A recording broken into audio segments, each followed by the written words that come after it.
Hello नमस्कार दोस्तों, आपका हमारे वीडियो के अंदर स्वागत है।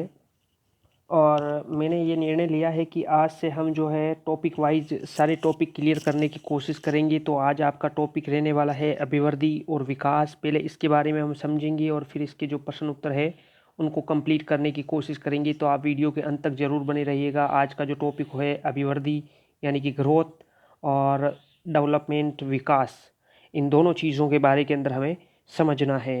यानी कि अभिवृद्धि क्या होती है और विकास क्या होता है, और इसके जो प्रश्न करवाऊंगा उसके माध्यम से आपको ये टॉपिक बिल्कुल क्लियर हो जाएगा। तो आप वीडियो के अंत तक ज़रूर बने रहना। देखो, अभिवृद्धि का मतलब होता है आपके शरीर का आकार बढ़ना, आपके शरीर की लंबाई बढ़ना। ये तमाम चीज़ें हैं जो अभिवृद्धि के अंदर आती है। जैसा कि ये चित्र जो मैंने लगाया है इसके माध्यम से आप समझ सकते हैं। ये पौधा पहले इतना था, फिर इसकी लंबाई और बढ़ी, फिर इसकी लंबाई और बढ़ी। तो ये तो होती है अभिवृद्धि, जो कि आपको बिल्कुल दिखती है। जैसे मान लीजिएगा कि आपकी पहले हाइट जो थी वो 4 फीट थी, फिर धीरे धीरे आपकी हाइट जो है बढ़ करके 6 फीट हो गई। तो ये होती है अभिवृद्धि। आपका भार पहले 50 किलो था, अब आपका वजन 60 किलो हो चुका है। इसका मतलब क्या है कि आपके अंदर अभिवृद्धि हुई है, जिसको कि हम देख सकते हैं। यानी कि शारीरिक जो विकास होता है वो होती है अभिवृद्धि। और विकास का मतलब होता है आपके शारीरिक, मानसिक, आध्यात्मिक, नैतिक सारे विकास होना। जैसे कि आप लर्निंग, जो कुछ भी आप सीखते हैं वो भी विकास के अंदर आता है। जो कुछ आपके अनुभव है, जो कुछ आपके एक्सपीरियंस है, जो कुछ आपकी एबिलिटी आपकी काबिलियत है, वो भी विकास के अंदर आती है। और जो आपकी नॉलेज है वो और ग्रोथ, अभिवृद्धि खुद एक विकास का एक पक्ष है। तो कहीं ना कहीं विकास एक बहुत जटिल प्रक्रिया है जो कि जीवन भर चलती रहती है। तो कहीं ना कहीं हम इस टॉपिक को पूरा क्लियर करेंगे। थोड़ा वीडियो हो सकता है कि थोड़ा लंबा बने, लेकिन आप अंत तक बने रहिएगा, आपको ज़रूर इस चीज़ का फ़ायदा होगा। तो देखिए, मैं पहले अभिवृद्धि और विकास नाम के टॉपिक को क्लियर करवाने की कोशिश करता हूँ। देखो, वृद्धि का अर्थ है बढ़ना या फिर फैलना। यानी कि आपके शरीर का बढ़ना या फिर फैलना, यानी कि आपका भार बढ़ना, ये भी वृद्धि का ही है। मनुष्य के आंतरिक और बाह्य अंगों का बढ़ना ही वृद्धि कहलाता है। यानी कि आपके अंग जो बढ़ते हैं, आपकी हड्डियां पहले छोटी थी अब बड़ी हो गई, ये क्या है? ये एक वृद्धि है, जिसको कि हम देख सकते हैं, माप सकते हैं। जबकि विकास नाम का टॉपिक है सार्वभौमिक प्रक्रिया मानी जाती है। सार्वभौमिक का मतलब होती है जो प्रत्येक जगह होती है। यानी कि प्रत्येक जगह विकास होता है, चाहे वो धीरे हो चाहे वो तेज हो। जरूरी नहीं है कि वो समान गति से हो, लेकिन फिर वो होता है जो जन्म से लेकर के जीवन पर्यंत। ये बहुत ज़्यादा इंपॉर्टेंट है। बहुत बार परीक्षाओं के अंदर पूछा गया है कि भाई विकास कब? तो ये कहीं ना कहीं जीवन पर्यंत चलता है, ए विराम गति से लगातार चलता रहता है। यानी हो सकता है उसकी कभी गति धीरे हो, कभी तेज हो, लेकिन चलता ये लगातार है, निरंतर चलती है। इसके अंतर्गत प्रत्येक, जैसे शारीरिक विकास, आपका शारीरिक विकास भी होगा, आपका मानसिक विकास होगा, आपका सामाजिक पक्ष, संवेगात्मक बदलाव, ये सारी चीज़ें जो है विकास के अंदर आती है। और अब हम इन दोनों के अंदर अंतर को देखने की कोशिश करते हैं। इनके अंदर अंतर क्या क्या है? देखिए, अभिवृद्धि। अभिवृद्धि विशेष आयु तक चलने वाली प्रक्रिया। इसका अर्थ क्या है कि भाई आपकी जो अभिवृद्धि है वो एक निश्चित आयु तक चलती है। देखिए, कभी कभी हम कहते हैं, कभी आपने सुना होगा कि जो हाइट होती है व्यक्ति की वो 18 वर्ष के बाद के अंदर बढ़ना बंद हो जाती है। कुछ मनोवैज्ञानिक 18 बताते हैं, कुछ 15 बताते हैं, और कुछ मनोवैज्ञानिकों ने 25 वर्ष भी बताई है। लेकिन एक निश्चित होती है। जैसे आपका भार जो है वो एक निश्चित आयु तक बढ़ता है, उसके बाद के अंदर भार ऐसा थोड़ी है जीवन भर बढ़ता ही जाएगा, बूढ़े हो गए फिर भी बढ़ रहा है, ऐसा नहीं होता है। तो ये तो होता है अभिवृद्धि। और विकास में क्या? जन्म से मृत्यु तक चलने वाली प्रक्रिया, यानी ये मृत्यु तक चलती है। विकास हमेशा होता रहता है। अभिवृद्धि तो एक निश्चित आयु तक होती है, 18 मान लीजिए, 25 मान लीजिए, 30 मान लीजिए, लेकिन उसके बाद में रुक जाती है। जबकि विकास जो है आपका जीवन पर्यंत चलता रहता है। परिमाणात्मक है। परिमाण का मतलब होता है जिसको आप माप सकते हैं, जिसको तोल सकते हैं, वो होता है परिमाणात्मक। तो कहीं ना कहीं जो अभिवृद्धि है आपकी वो परिमाणात्मक है, जबकि विकास जो है गुणात्मक और परिमाणात्मक है। जैसे कि मान लीजिएगा कि आपको पहले 2 का पहाड़ा आता था, अब आप 10 तक पहाड़े सीख चुके हो।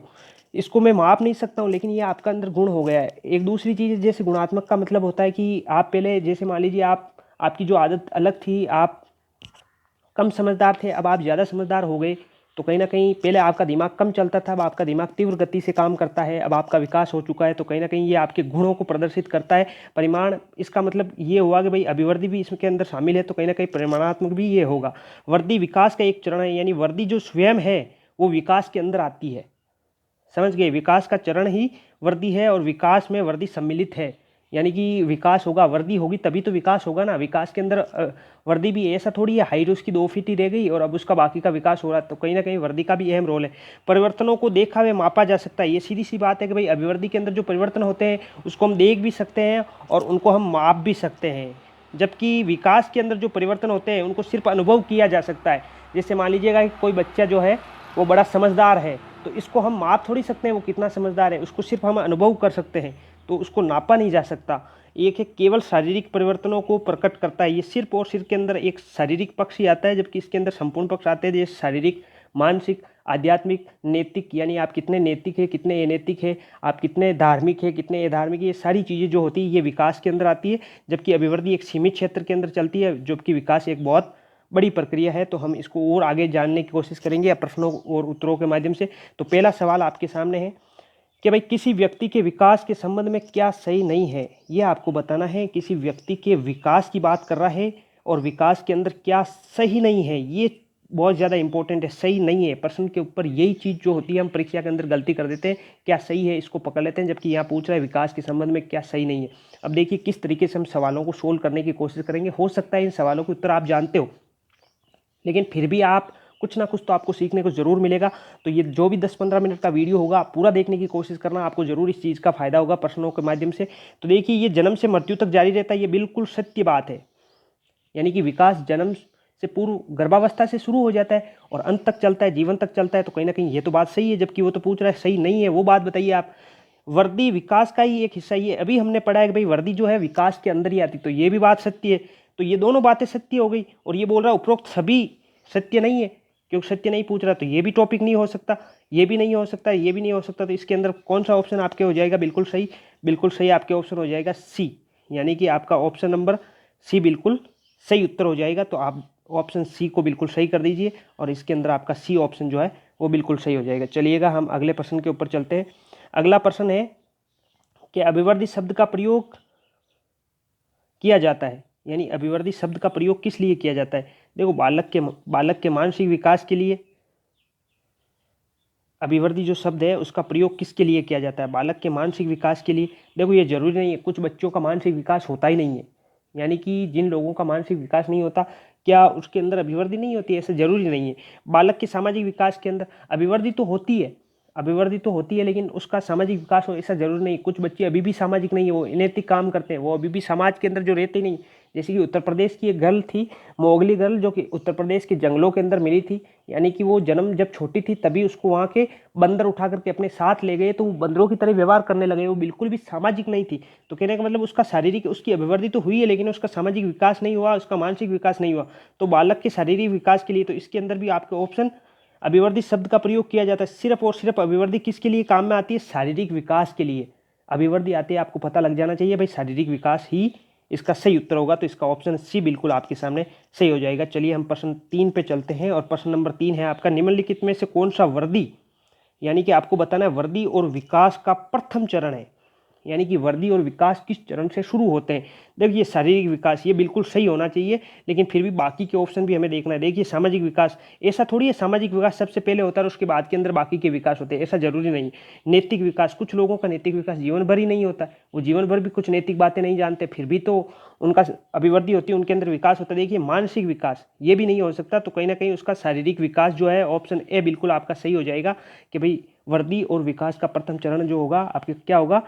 शारीरिक विकास होगा। चलिए अगले प्रश्न पे, प्रश्न नंबर 4 कि विकास की अवस्थाओं का सही क्रम ज्ञात कीजिए। यानी जो विकास की अवस्थाएं हम पढ़ते हैं कि भाई पहले जो हमारी कौन सी अवस्था आती है, उसके बाद में दूसरी अवस्था कौन सी, जो नीचे दी हुई है उन अवस्थाओं को, हो सकता है कि आपने बहुत सारी अवस्थाएं पढ़ी हो, लेकिन ये जो नीचे अवस्थाएं दी गई है उनके अंदर से बताना। देखिए शेष अवस्था 1 नंबर के ऊपर, शेष अवस्था, फिर बाल्यावस्था ये बिल्कुल सही बता रहा है 2, फिर किशोरावस्था 3 और फिर प्रौढ़ावस्था 4। तो यहाँ तो कहीं ना कहीं ये क्रम तो सही है। हो सकता है नीचे वाले और प्रश्नों के अंदर कोई कुछ और पूछ रहा हो। देखिए पहले प्रौढ़ावस्था थोड़ी आती है, जब बच्चा जन्म लेता है तो पहले प्रौढ़, फिर किशोर, फिर बाल्यावस्था, फिर शेषावस्था, ऐसा थोड़ी होता बड़ा पैदा होकर फिर छोटे की ओर। तो ये तो बिल्कुल ऑप्शन आपके गलत हो जाएगा।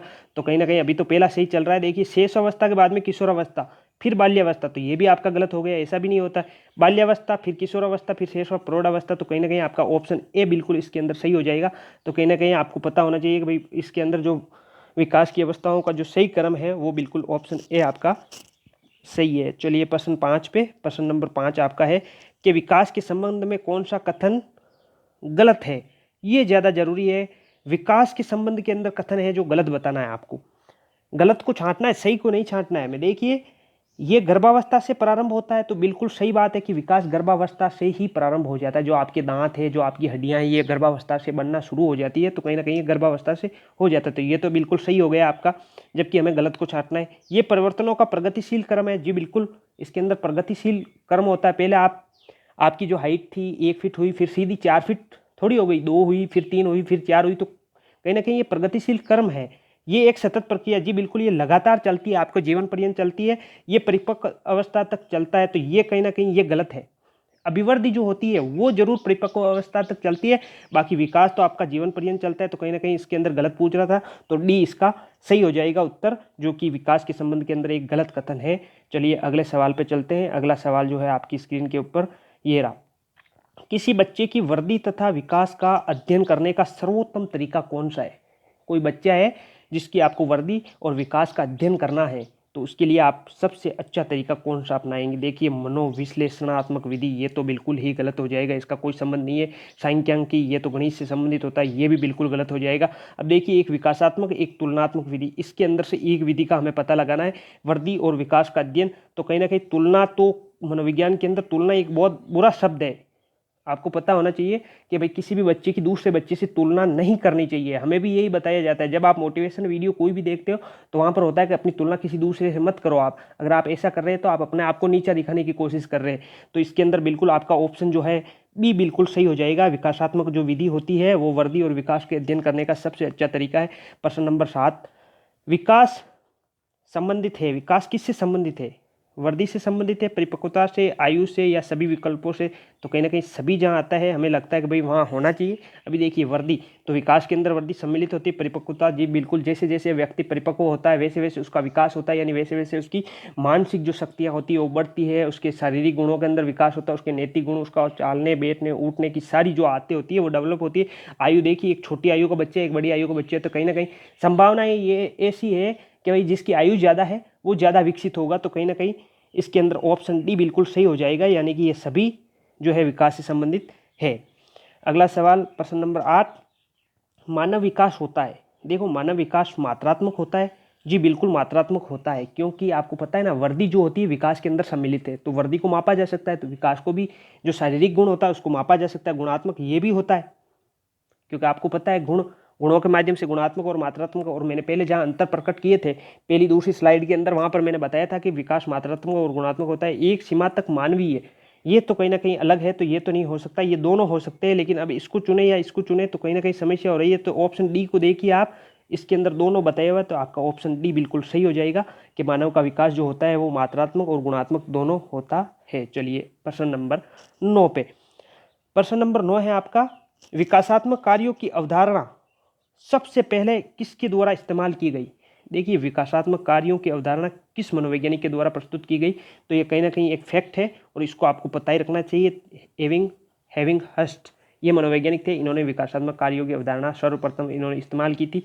तो ये कहीं ना कहीं ऑप्शन डी इसका सही हो जाएगा, पता रखना है, हो सकता है कि परीक्षा के अंदर ऐसा सवाल आ जाए। बालक की भाषा का विकास उसके जन्म के समय से शुरू होता है, तत्पश्चात उसकी ध्वनि, फिर अक्षर, फिर शब्द और वाक्य का ज्ञान होता है।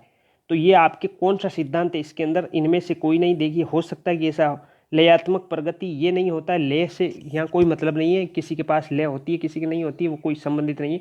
सामान्य से विशिष्ट ऐसा भी कुछ नहीं है, और इनमें से कोई नहीं होगा। तो कहने का मतलब एकीकरण का सिद्धांत ये होता है, बिल्कुल एकीकरण का सिद्धांत, यानी वो सभी को सम्मिलित करके और फिर वो आपकी भाषा सीखता है। पहले कहीं ना कहीं वो क्या सीखता है, जन्म के समय शुरू करता है वो भाषा को बोलना, फिर वो ध्वनि पढ़ता है, फिर अक्षरों को पढ़ना सीखता है, फिर शब्दों को, और फिर वाक्यों पर आता है, तभी तो उसकी भाषा का विकास होता है। तो ये एकीकरण का सिद्धांत होगा। ये बिल्कुल इंपॉर्टेंट सवाल होगा आपके लिए और इसको आपको समझना ही चाहिए।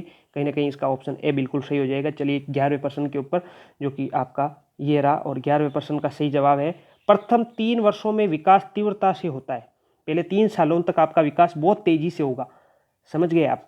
यानी कि प्रथम 3 वर्ष के अंदर आपका तेजी से विकास होता है, किंतु उसके बाद गति धीमी पड़ जाती है, यानी उसकी गति थोड़ी धीरे हो जाती है, परंतु फिर भी विकास जारी रहता है, लगातार चलता है फिर भी। तो ये विकास का कौन सा सिद्धांत है? देखिए, निरंतरता का होना चाहिए। ये व्यक्तिगत भिन्नता, देखिए भिन्नता का सिद्धांत इसके अंदर नहीं होगा, ये तो बिल्कुल गलत है, ये तो हो ही नहीं सकता। समान प्रतिमान का सिद्धांत ये भी नहीं हो सकता। समान प्रतिमान का सिद्धांत कहता है कि भाई चूहे का जो बच्चा है उसका डेवलपमेंट चूहे की तरह ही होगा। ऐसा थोड़ी होगा। हाथी का बच्चा तो 10 दिन के अंदर कितना बड़ा हो जाता है, चूहे का बच्चा 10 दिन के अंदर हाथी के बच्चे जितना विकास नहीं कर सकता। वो होता है समान प्रतिमान, यानी कि मनुष्य का बच्चा मनुष्य की बच्चे की तरह ही उसका विकास होगा, हाथी का जल्दी होगा। तो वो सारी चीज़ें वो समान प्रतिमान होता है। व्यक्तिगत भिन्नता यानी कि प्रत्येक व्यक्ति अलग अलग होता है, लेकिन यहाँ पर बताया है कि भाई विकास जो होता है पहले तेज हो रहा है फिर धीरे हो रहा है, तो ये क्या निरंतर, फिर भी वो निरंतर हो रहा है। तो कहीं ना कहीं इसका ऑप्शन जो है वो ऑप्शन ए इसका बिल्कुल सही हो जाएगा। तो आपको पता होना चाहिए कि भाई इस सवाल का सही जवाब होगा आपके ऑप्शन ए। ठीक है, अगला प्रश्न हम चलते हैं प्रश्न नंबर 12 के ऊपर। आप वीडियो को अगर आपको पसंद आ रहा है और आपको अच्छा लग रहा है तो आप ज़रूर वीडियो को लाइक करें, ताकि हमारा क्या होगा, उत्साहवर्धन होगा। तो हम आगे के और वीडियो ऐसे ही टॉपिकों के ऊपर लेकर के आएंगे और टॉपिक वाइज क्लियर करने की कोशिश करेंगे। देखिए, विकास के संदर्भ के अंदर सत्य कथन छांटना है, और किसके संदर्भ में, विकास के संदर्भ में। विकास में सभी पक्षों में परिवर्तन सम्मिलित है। जी बिल्कुल, ये तो बात सत्य है, सभी पक्षों के अंदर परिवर्तन होता है। वृद्धि के अंदर सिर्फ शारीरिक रूप से परिवर्तन होता है, जबकि विकास में शारीरिक, मानसिक, आध्यात्मिक और नैतिक सभी पक्षों के अंदर परिवर्तन होता है। ये सही है। विकास गर्भ से प्रारंभ होकर मृत्यु तक चलता है। ये तो सभी का रटा हुआ लाइन है कि भाई विकास गर्भावस्था से शुरू होता है और जीवन पर्यंत चलता है, यानी मृत्यु तक चलता है। ये भी सही हो गया। विकास मात्रात्मक है और गुणात्मक भी है, तो ये भी बिल्कुल सत्य बात है। तो इसके अंदर ऑप्शन डी जो है आपका बिल्कुल सही हो जाएगा। तो आपको पता होना चाहिए विकास के संदर्भ के अंदर तीनों ही कथन आपके सत्य हो जाएंगे। प्रश्न नंबर 13 के ऊपर चलते हैं। ये देखिए, इसके अंदर बताया हुआ है कि भाई सिसोर एक मनोवैज्ञानिक थे, सिसोर, उसके अनुसार 7 वर्ष का बालक कितने शब्द बोल सकता है। देखिए, शब्द इस तरीके से नहीं लिखा जाता, शब्द ये है, टाइपिंग के अंदर मिस्टेक हुई है वहाँ पर, लेकिन फिर भी आपको पता होना चाहिए कितने शब्द बोल सकता है, ये हमें बताना है सिसोर के अनुसार। तो कहीं ना कहीं ये जो है बिल्कुल एक रटने वाला तथ्य है, जिसको रटना होगा। बिल्कुल हम मानसिक रूप से इसका जवाब नहीं दे सकते। तो इसका ऑप्शन जो मैं आपको बता देता हूँ, ऑप्शन बी इसका बिल्कुल सही होगा। 21,200 शब्द, 7 वर्ष का बालक 21,200 शब्द बोल सकता है। इतने शब्द उसकी डिक्शनरी के अंदर शामिल हो जाते हैं। प्रश्न नंबर 14 के ऊपर आते हैं। शिक्षक को ज्ञान होना चाहिए। जो शिक्षक आपको पढ़ाने के लिए आता है, जैसे हिंदी का अध्यापक है, उसको किस चीज़ का ज्ञान होना चाहिए, अध्यापन विषय का। ये तो बिल्कुल ज़रूरी है। अगर यही उसको नहीं आ रही है, फिर चाहे उसको पूरी दुनिया का ज्ञान है, हिंदी के अध्यापक को हिंदी का ज्ञान नहीं है, तो फिर वो किसका शिक्षक, फिर वो हिंदी का शिक्षक है ही नहीं। इसका मतलब तो बाल मनोविज्ञान का ये भी होना चाहिए। बाल मनोविज्ञान का अगर उसको ज्ञान है तभी तो उसको पता चलेगा, वरना आपको कॉलेज लेक्चरर को ला दिया जाए और प्राइमरी स्कूल के अंदर पढ़ाने के लिए, तो फिर वो तो कॉलेज वालों की तरह वो तो बोलेगा चलो भाई नोट कर लो, ये कर लो, वो कर लो। तो ऐसा नहीं हो सकता। कहीं ना कहीं उसको बाल मनोविज्ञान का ज्ञान भी होना चाहिए। शिक्षा संहिता ये तो नहीं हो सकता। तो ये दोनों है। तो कहीं ना कहीं अध्यापन विषय एवं बाल मनोविज्ञान, इन दोनों का जो ऑप्शन डी जो सर्वश्रेष्ठ उत्तर दिया हुआ है, तो इसका ऑप्शन डी बिल्कुल आपके सही हो जाएगा। आपको पता होना चाहिए। और अब चलते हैं प्रश्न, अंतिम प्रश्न जो है आपका, कि बच्चे की जिज्ञासा कब शांत करनी चाहिए।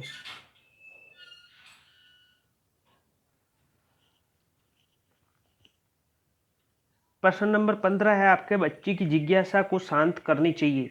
यानी कि जो बच्चा होता है उसकी जो जिज्ञासा होती है, यानी जिज्ञासा का मतलब होता है किसी चीज़ को जानने की इच्छा, वो होती है जिज्ञासा। यानी छोटे बच्चों के अंदर जिज्ञासा बहुत ज़्यादा पाई जाती है। वो प्रश्न करते हैं आपसे, जब जिज्ञासा जगती है ना, तब प्रश्न करता है वो अध्यापक से। तो उस प्रश्न को कब उसको जो है शांत करना चाहिए, या फिर उसका जो सॉल्यूशन उसको बताना चाहिए, जब शिक्षक फुर्सत के अंदर हो। यानी जब शिक्षक को टाइम मिला हुआ है फुर्सत के अंदर, तभी करनी चाहिए। तो ऐसा ज़रूरी नहीं है कि भाई शिक्षक फुर्सत के अंदर हो। जब विद्यार्थी फुर्सत के अंदर हो, ये भी गलत हो गया कहीं ना कहीं, कि विद्यार्थी को फुर्सत हो या नहीं हो, ऐसा नहीं है। ये है तत्काल जब विद्यार्थी के द्वारा जिज्ञासा उत्पन्न की गई है, उसी समय उसको उस चीज़ का उत्तर दे देना चाहिए, ताकि वो बच्चा उस चीज़ को सीख सके।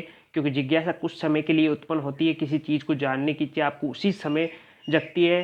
तो अब हमारे पास तो क्या किसी चीज़ की जिज्ञासा होती है तो हमारे पास गूगल होता है, हम जाकर के गूगल पे सर्च कर लेते हैं। मगर छोटे बच्चे जो स्कूलों के अंदर पढ़ते हैं, वो प्रत्येक चीज़ को जानने की कोशिश करते हैं, ये क्या है, वो क्या है।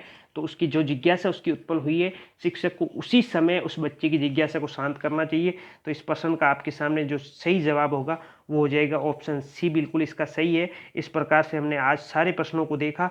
और अब मैं आपसे कहना चाहूँगा कि अभी तक अगर आप हमारे चैनल से नहीं जुड़े हैं और अगर आपने हमारे चैनल को सब्सक्राइब नहीं किया है, तो प्लीज़ जाइए और सब्सक्राइब कीजिए इसको, और अपने दोस्तों के साथ शेयर कीजिए। और अब हम क्या है कि बाकी के सारे वीडियो जो है मनोविज्ञान से संबंधित, हिंदी, गणित, इन सभी विषयों के ऊपर मैं वीडियो लेकर के आने वाला हूं। तो कहीं ना कहीं आपकी सपोर्ट की ज़रूरत है। अगर आप इसको सब्सक्राइब करते हैं, बेल आइकन को दबाते हैं और आप लगातार हमारे साथ जुड़े रहते हैं, तो आपको ऐसे ही और वीडियो देखने को मिलेंगे। और मैं धीरे धीरे अपने अंदर तमाम वो चीज़ें हैं जो सम्मिलित करने की कोशिश करूंगा और आपके सामने अच्छे तरीके से प्रस्तुत करने की कोशिश करूंगा।